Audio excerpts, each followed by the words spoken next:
Indian football is in absolute shambles. हमारी FIFA ranking गिरती जा रही है, हमारी जो मेन लीग है ISL, it's on the verge of collapsing. And to be honest, all India football federation से मुझे कोई उम्मीद नहीं है, क्योंकि मुझे सच पता है they are not here to improve the state of football in this country. उन्हें सिर्फ अपनी जेब भरने से मतलब है, and that is what they continue to do.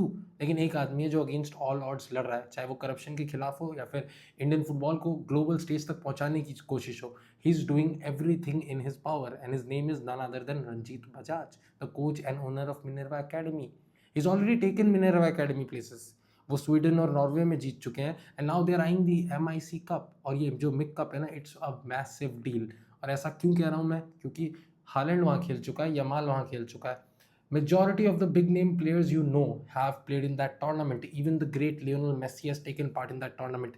Every big club takes part in that tournament, and scouts from all across Europe are present, having their eyes on possible young talents who can become global superstars. तो ऐसे में Minerva academy का उस tournament में part लेना without any governmental support और any other or any support of any kind, that's a massive achievement, and this man alone has taken them places.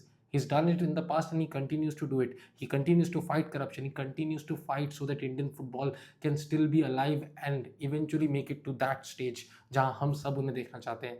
अगर कोई इंसान इंडिया को वर्ल्ड कप तक पहुंचा सकता है ना, तो वो ये इंसान है। और ऐसा मैं क्यों कह रहा हूँ? क्योंकि he is investing a lot into Indian youth football, and if he continues to do that, we are just one global superstar away from making it big.